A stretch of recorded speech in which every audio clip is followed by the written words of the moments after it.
Okay, ada sahabat kita tanya, doktor boleh ke nak buat EPP kalau dah ada EPP 1?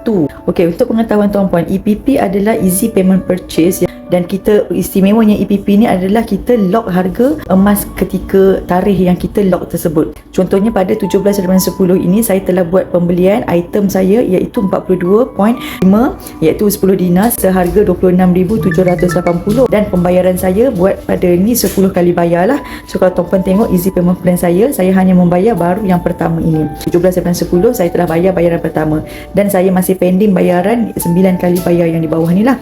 Dan masa yang sama, waktu saya lock tersebut, saya ada lagi berlangsung EPP saya iaitu yang belum habis daripada bulan 5 dan yang belum habis lagi pada bulan April. Tengok ni status to pay. Yang sudah complete akan tulis dah complete lah. Yang masih to pay ni yang ini adalah 50 gram. 50 gram ini pada bulan 4. Okey, pada bulan 4 50 gram. Ini nama saya Akila Salha. Total 50 gram saya beli 23,000. Dan ini masih lagi ada tunggakan yang perlu dibayar, ada lagi 3 sampailah bulan Januari ni.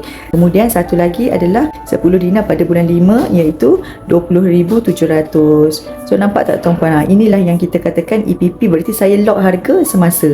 Tadi EPP saya 2,300 tapi EPP yang lama ni 2,000. Tapi saya akan habis bayar ini lagi 3 bulan dan saya akan dapat item yang saya hajatkan ini dengan harga yang lama. Okey, walaupun tak habis lagi bayar, harga yang lama saya dah dapat, dah lock sampai ke hari ini. Walaupun harga naik, saya tetap membayar harga 20,700. Okey, jadi untuk tuan-puan yang nak ambil kesempatan lock harga emas ketika harga emas tengah murah ni, EPP adalah salah satu jalan untuk tuan-puan gandakan gram tuan-puan at peace of mind. Kita lock harga hari ni, kalau katakan 10 gram hanya 5,700 sahaja. Dan kalau kita nak lock 100 gram pun, itu salah satu pilihan yang bijak kerana kita membayar harga rendah 56,000 sahaja. Dengan harga emas tertinggi adalah 64,700 untuk 100 gram.